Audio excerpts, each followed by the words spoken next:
देश के सबसे स्वच्छ शहर का तमगा अपने सिर सजाए। एमपी के इंदौर में पिछले एक हफ्ते से जो कुछ भी हो रहा है वो न सिर्फ इंदौर प्रशासन की घनघोर लापरवाही उजागर करता है बल्कि एमपी सरकार को भी कटघरे में लाकर खड़ा कर रहा है। इंदौर में जिस तरह जहरीले पानी पीने से 15 लोगों की मौत हुई उसकी पूरी कहानी और लापरवाही जब आप जानेंगे तो यकीनन हैरान हो जाएंगे। आपको सबसे पहले इस खबर पर पूरी अपडेट बताते हैं, डिटेल बताते हैं, फिर आपको तारीख दर तारीख बताएंगे कैसे जिम्मेदार अधिकारी और जनप्रतिनिधि इस पूरे मामले पर पिछले 2 महीने से आंखें मूंदे बैठे थे।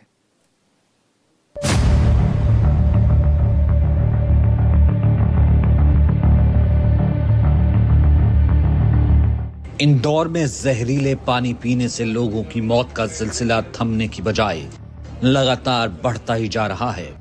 शहर के भागीरथपुरा में आज एक और मौत हुई।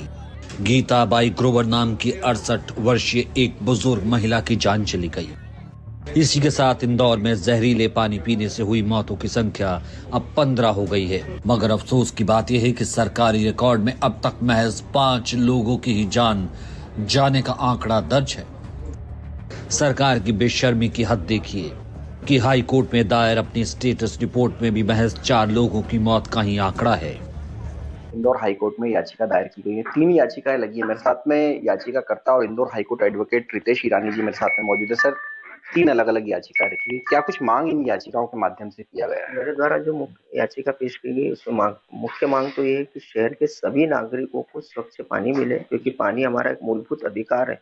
भागीरथपुरा का हादसा तो दुर्भाग्यपूर्ण हुआ ही, पर इससे सबक लेते हुए शहर के सभी नागरिकों को स्वच्छ पानी मिले और वहाँ पे जो भी हादसे के दोषी है उनको सजा मिले, इस बात को लेकर मुख्य याचिका लगाई गई मेरी ओर से।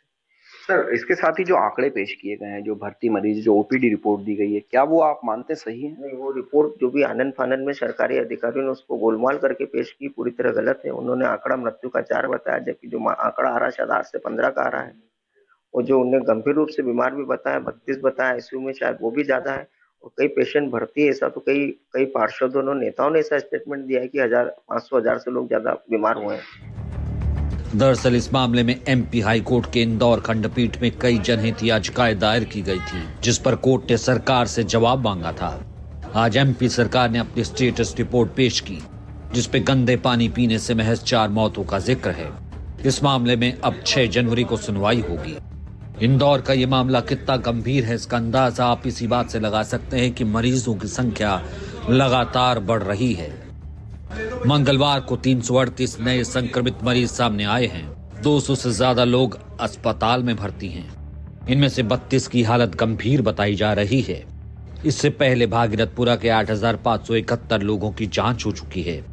हालात यह है कि स्वास्थ्य विभाग का अमला भागीरथपुरा क्षेत्र में लगातार सैंपलिंग कर रहा है। सैंपल्स की लैब टेस्ट में भी बड़ा खुलासा हुआ है। एमजीएम मेडिकल कॉलेज की लैब में पानी के सैंपल्स की जांच में पाया गया कि पानी वाकई में दूषित था। इसकी पूरी रिपोर्ट स्वास्थ्य विभाग को सौंपी गई। प्रारंभिक रिपोर्ट कंटामिनेशन की तरफ इंगित करती है, लेकिन अभी डिटेल रिपोर्ट हम लोग और प्राप्त कर रहे हैं और इसमें जो कॉलेज मेडिकल अपना एमवाई है वहाँ पे कॉलेज में इसकी कल्चर रिपोर्ट भी ली जा रही है, तो वो भी जब प्राप्त होगी तो और कहना कुछ बेहतर होगा इसमें।